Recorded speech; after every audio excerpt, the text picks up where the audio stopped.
첫 번째 6개월의 숫자는 좀 좋아 보였죠. 38번 거래를 했고 승률은 44.7%, 누적 수익률은 370%였습니다. 정교에서 얻은 결과라기보다는 시장과 운이 좀 많이 도와준 결과에 가까웠습니다. 코스피가 지금 알파가 그러니까 코스피 지수가 너무 벌어져 있어가지고 그래프 잘 안 보이는데 코스닥을 보면은 보라색 선이 저희의 시스템의 누적 수익률이거든요. 이게 계단식으로 상승하는 모습 볼 수 있습니다. 반면에 지수를 따라 투자하면 MDT도 크고 올라갈 때는 크게 올라가지만 내려갈 때는 크게 내려가는 그런 불안정한 모습 볼 수 있어요.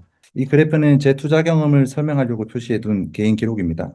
2018년부터 투자를 시작을 했고 시장이 좋았던 시기에는 저도 조금은 수익을 냈습니다. 그런데 시장이 몇 번이나 다른 국면을 보여줬는데도 저는 매번 같은 방식으로 반응하거나 대처하지 못했고 오를 때는 자신감이 생겨서 더 사기도 하고 또 내리면은 또 기준이 바뀌어서 팔까? 존버할까? 이런 식으로 기준이 계속 바뀌었었습니다. 처음에는 저도 책도 가치 투자 같은 것도 읽어보고 리딩방도 여기저기 들락날락 보면서 하면서 매매 이론을 많이 배웠죠. 아는 개념은 많이 들었는데 실제로 매수하고 매도할 때는 그날 기분이 더 크게 작용을 했던 것 같습니다. 코로나 시기에는 약 1년 반 정도 수익을 났는데요. 그때는 제 방법이 꽤 괜찮다고 생각했어요. 아마 여러분들도 많은 분들이 공감을 하실 겁니다. 근데 코로나 상승장 이후에는 그 환경이 계속 바뀌니까 또 직장도 다니고 육아도 하면서 제때 대응도 못하고 이제 손실이 나면은 정해둔 원칙도 계속 흔들리고 그랬습니다. 그래서 제 의지를 계속 더 잡는 대신에는 차라리 원칙을 빠뜨리지 않고 이거를 실행할 수 있는 구조를 만들어 보기로 한번 결정을 했습니다. 제가 내린 결론이 이렇습니다. 어떤 종목을 더 잘 맞힐까 보다는 제가 정한 기준을 어떻게 안 빠뜨리고 실행을 할까를 보려고 했고요. 직장에 있거나 아이를 돌볼 때도 시장은 계속 움직였습니다. 불안한 날에는 손절 기준을 계속 미루고 기분 좋은 날에는 계속 더 사고 싶어요. 사람이라면 자연스러운 일이죠. 그래서 제가 만들고 싶은 건 예측을 대신하는 기계가 아니고 제가 미리 정한 조건을 시간과 감정에 흔들리지 않고 확인하고 매매시켜주는 그런 도구가 필요했었습니다. 그렇다고 AI에게 바로 이 종목 살까? 라고 묻는다고 답이 좋아졌던 건 아니었습니다. LLM은 아시다시피 평균적인 지식을 학습한 상태이고 또 일반적인 투자자와 비슷하게 기준이나 원칙이 없이 아무 때나 판단을 합니다. 그래서 살까라는 질문하기 전에는 어떤 데이터를 보고 판단할지부터 정리를 해야 됐습니다. 처음 만든 거는 AI가 한국 주식 데이터를 찾아볼 수 있게 하는 도구였습니다. 화면 왼쪽에 보이시는 코스피, 코스닥, MCP는 AI가 필요한 시장 데이터를 직접 조회하도록 연결한 제의 첫 오픈 소스였어요. 그 뒤에 오른쪽에 보이는 스크린샷처럼 제가 만든 MCP와 퍼플렉시티 MCP, 파이어컬 MCP 등 여러 소스를 조합해서 자료를 모아서 보고서로 만들었습니다. 중요한 건 AI가 그럴듯한 말만 하는 게 아니고 어떤 수치랑 어떤 출처를 보고 판단했는지 나중에 사람도 확인할 수 있게 하는 것이었습니다. 그런데 보고서를 잘 만든다고 매매까지 수술로 되는 것은 아니었어요. 자료를 찾고 정리하는 일과 그 자료를 바탕으로 실제 행동을 정하는 일, 그 사이에는 한 단계가 더 필요했습니다.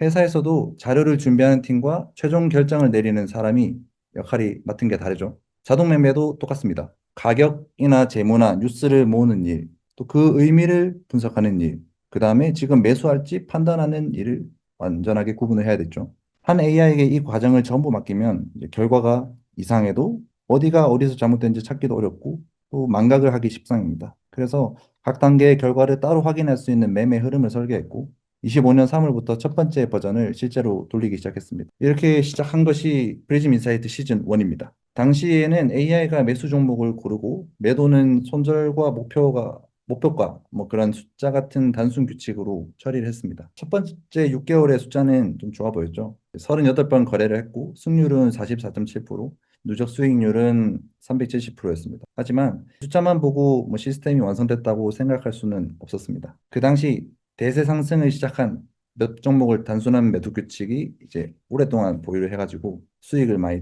잡았던 영향이 컸고 그 사이 큰 손실을 감수한 종목도 많았습니다. 정교에서 얻은 결과라기보다는 시장과 운이 좀 많이 도와준 결과에 가까웠습니다. 시즌 1에서 배운 것은 분명했습니다. 좋은 수익을 한 번보다 시장의 국면이 달라져도 판단 과정을 설명하고 제 손실도 잘 통제할 수 있는 정밀한 구조가 더 중요하다고 생각했습니다. 이 화면에 보이는 첫 두 줄은 방금 말씀드린 과정을 시간순으로 요약을 한 건데요. 2월에는 데이터를 가져오는 MCP란 보고서 만들었고, 3월에는 AI의 매수 판단을 매매 흐름에 연결해서 시즌 1을 시작했고요. 그 다음 변화는 8월에 왔습니다. 프리즘 인사이트를 오픈소스로 공개를 하고, 실계좌 주문도 그때 붙였습니다. 혼자 쓰던 코드가 공개된 시스템이 되자 잘 된 결과만 볼 수는 없었죠.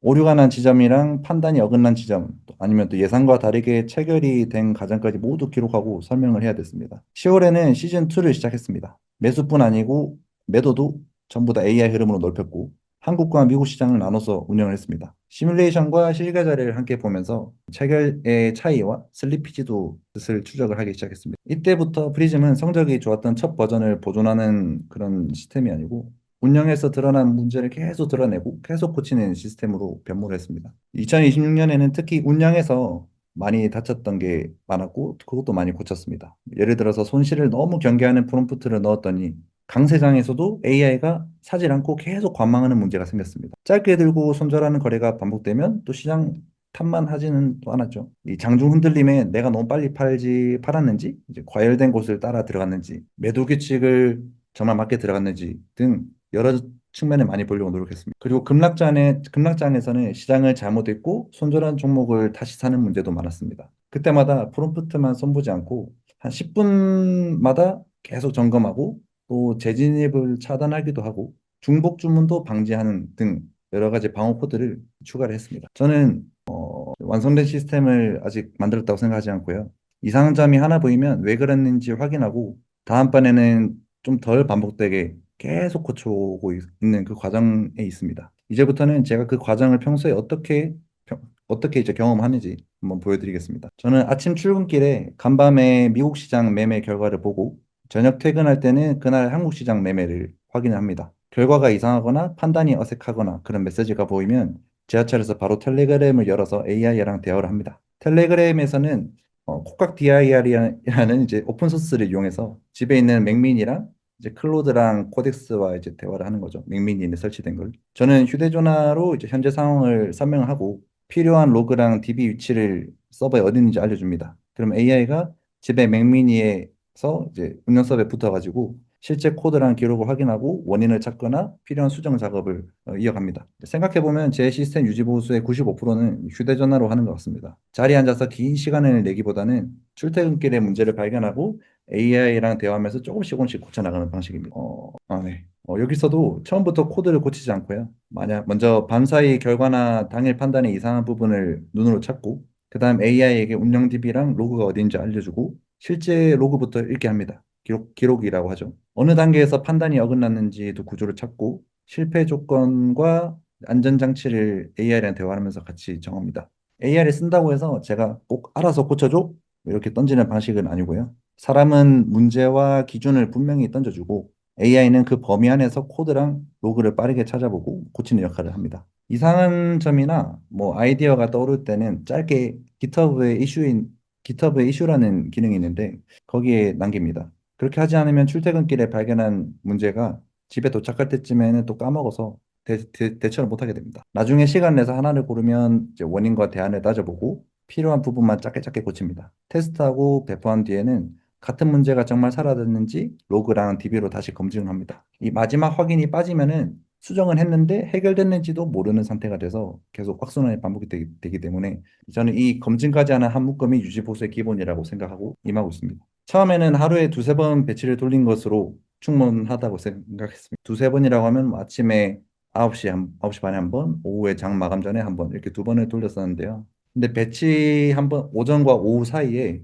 종목이 급락이 나오면은 다음 실행할 때까지 그 손실을 보고만 있어야 됩니다. 그래서 보유 종목은 10분마다 손절선과 뭐 추세 이탈을 확인하게 바꿨고 지금은 조건을 명확히 벗어나면 AI의 판단을 기다리지 않고 바로 그냥 코드가 먼저 손절을 처리합니다. 다만 이 루프도 처음부터 실주문으로 켜서 만들진 않았고 며칠을 관찰하고 로그를 쌓고 예상대로 작동하는지 테스트를 한 다음에 실제 운영에 돌리고 그런 식으로 안정적으로 운영을 했습니다. 시뮬레이션에서는 매수나 매도 신호가 나면 주문이 된 것처럼 보입니다. 근데 제 한국투자증권 실제 계좌에서는 그렇지 않았습니다. 가격이 움직이면 지정가 주문이 남아있는 채 체결이 안 되는 경우가 많았고 그래서 시스템이 생각한 보유 종목과 저의 실제 계좌가 달라지기 쉬웠습니다. 사람의 개입도 변수였어요. 시스템은 팔았는데 제가 좋아 보인다는 이유로 계속 두고 있으면 그 뒤 결과는 시스템의 결과가 아니게 됩니다. 그래서 실계좌의 연결은 수익률을 자랑하기 위한 장치라는 게 아니고 시뮬레이션과 현실이 어떻게 달라지는지 그거를 제가 추적하는 장치로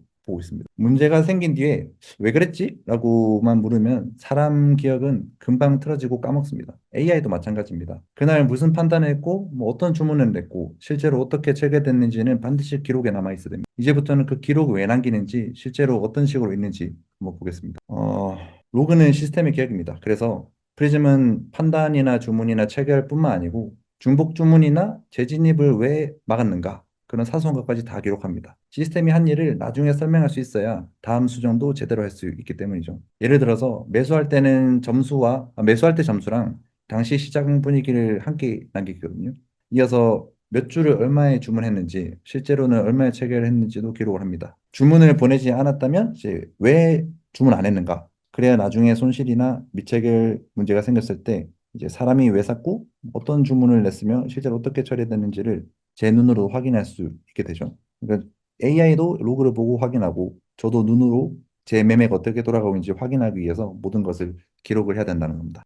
이게 실제로 남긴 로그 예시를 따온 건데 예를 들어서 왜 안 팔았지라는 질문이 생겼을 때 답은 막연한 AI 설명에 의존하지 않고 이 화면처럼 시장이 약해서 진입을 막았는지 아니면 손절 조건이 나와서 관찰 모드에서 매도를 가정했는지 실제로 매도했는지 그런 로그를 따라갑니다. 24시간 안에 다시 사는 것을 막았는지 뭐 미체결 주문 추격을 어디서 멈췄는지 뭐 그런 식으로도 남습니다. 이런 기록이 있으면 AI에게도 추측하지 말고 이 경로를 자세히 확인해 달라라고 구체적으로 요청할 수 있게 되죠.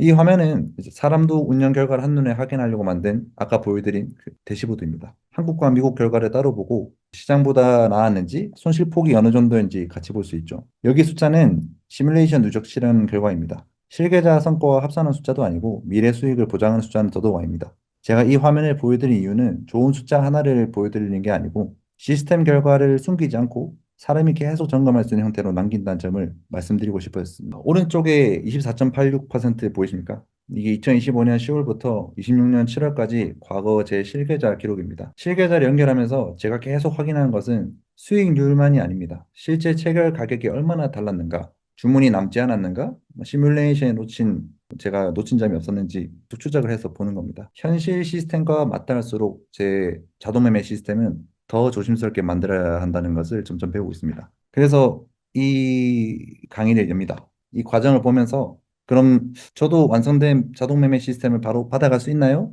라고 생각할 수 있습니다.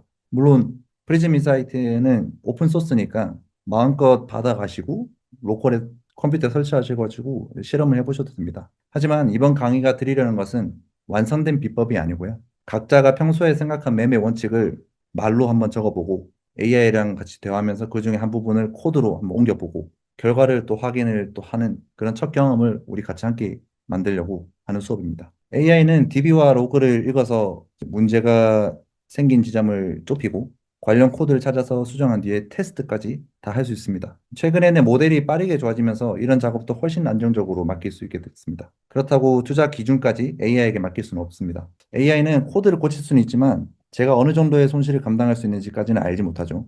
어떤 전략을 쓸지, 어디까지 위험을 감수할지, 어떤 결과를 좋은 매매라고 부를지는 결국 사람마다 다르고 사람이 정해야 됩니다. 그래서 사람은 전략의 방향과 최종 책임을 맡고 AI는 그 기준을 코드로 옮기고 검증하는 역할을 맡는 편이 좋습니다. 프리즘 인사이트를 오픈소스로 공개한 것도 같은 이유입니다. 제 전략을 하나의 정답처럼 내놓은 건 아니고 실제로 작동하는 구조랑 그동안 겪은 시행착오를 모두 대중들에게 열어두고 싶었죠. 그러면서 각자가 자신의 투자 원칙과 생활 방식에 맞춰서 제 시스템을 개량하고 고치고 발전시킬 수 있기를 바랐기 때문에 이렇게 오픈했었습니다. 마지막으로 제 실제 리듬이 강의에서 쓸 프로젝트가 있는데 물론 여러분께 드리겠지만 리듬이라는 이런 매뉴얼 같은 거를 먼저 보여드리겠습니다.